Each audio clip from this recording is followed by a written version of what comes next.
Vamos falar um pouquinho aqui sobre a formalização da penhora, porque aqui tem muita coisa prática. Vamos lá. O artigo 838 do CPC, ele fala o seguinte: a penhora, ela deve ser realizada mediante auto ou termo que deverá conter a indicação do dia, do mês e do ano e do lugar em que ela foi feita. Por que isso aqui é muito importante? Porque caso dois credores penhorem o mesmo bem, vai ter preferência de recebimento aquele que penhorou em primeiro lugar. Então você sempre tem que cuidar para que o auto de penhora ou o termo de penhora conceda que contenha a data exata da penhora, tá bom? Também tem que conter o nome do exequente e do executado e, obviamente, a descrição dos bens penhorados com as suas características. E aqui está uma coisa muito importante: a nomeação do depositário dos bens. E eu quero falar sobre isso porque aqui tem um alerta prático muito importante. O artigo 840 do CPC, ele fala do depósito. O que é o depósito, então, meus amigos?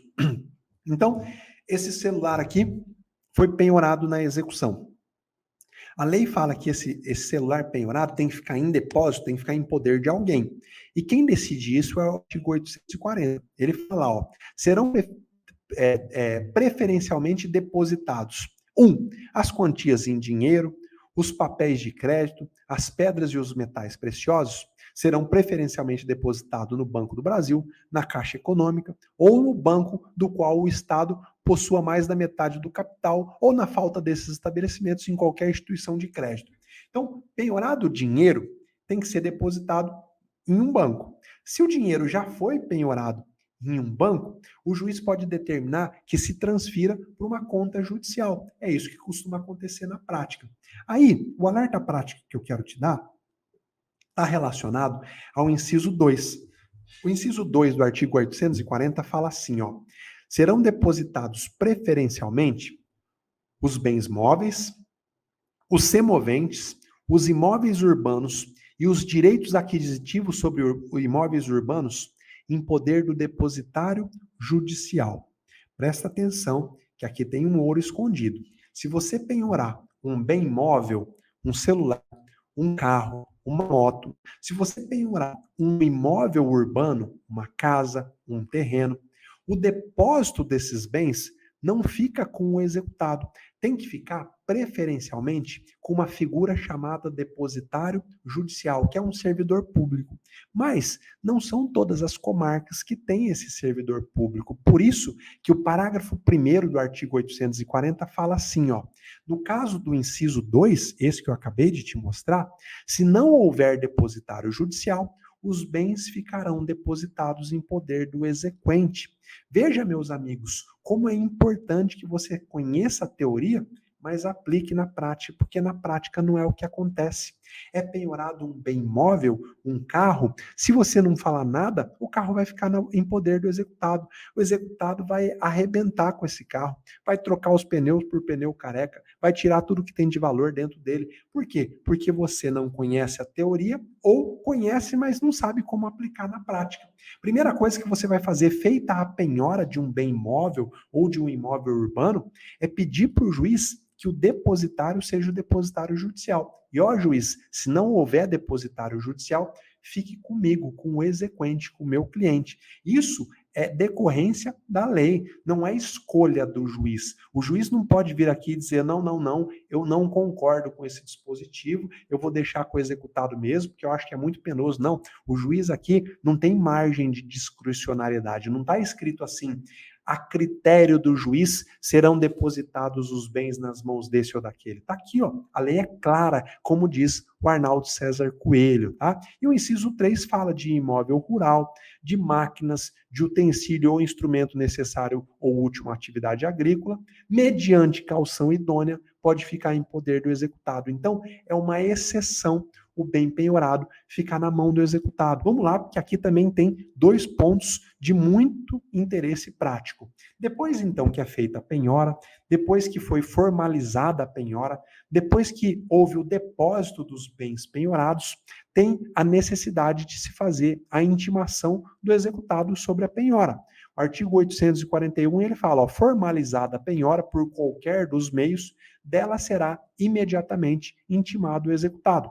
A intimação da penhora será feita ao advogado do executado ou à sociedade de advogados. Veja, não precisa ser feita a intimação pessoal. Agora, o parágrafo 3º fala assim: o disposto no parágrafo 1º, que fala da intimação através do advogado, não se aplica aos casos de penhora realizada na presença do executado, que já se reputa intimado. Então, o oficial de justiça vai lá na casa do executado e penhora o carro, já está intimado, não tem necessidade de intimar o advogado. Agora, e se não tiver advogado constituído? Aí o parágrafo 1º mata, o 2º mata a charada. Se não houver advogado constituído, o executado será intimado pessoalmente, de preferência por via postal. E olha esse parágrafo 4º, que importante. Considera-se realizada a intimação por carta, né? Quando o executado houver mudado de endereço sem prévia comunicação ao juízo, observado o disposto no parágrafo único do artigo 274. Então, se o executado já compareceu no processo e informou o endereço, e aí para intimá-lo da penhora, você manda um AR e o AR vem com a notícia mudou-se, você não precisa informar novo endereço para o juiz. Você vai falar, juiz, eu quero que se aplique o parágrafo 4º do artigo 841 do CPC. Ele deve ser considerado intimado. Mandou o AR para o endereço informado pelo executado, tá? O executado informou o endereço do processo. Quando ele apresentou embargos, em qualquer momento, ele informou o endereço do processo. Você mandou o AR para lá, ele é considerado intimado da penhora, tá bom? Isso é muito, muito, muito importante. E aqui tem uma dica para você nunca esquecer. O artigo 842, ele exige que se a penhora recair sobre imóvel ou sobre direito real sobre imóvel, será intimado também o cônjuge do executado, salvo se forem casados em regime de separação absoluta de bens. Aqui eu vejo uma brecha na prática. O exequente não se preocupa em descobrir ou ficar sabendo se o executado é casado. O executado não fala nada, não consta nenhuma informação no processo, o oficial de justiça intima só ele. Chega lá na frente, quando o bem está sendo levado a leilão, aparece o cônjuge do executado e entra com embargo de terceiro, fala que ele não foi intimado, tumultua toda a execução. Mas, professor, como é que eu vou adivinhar se o devedor é casado ou não?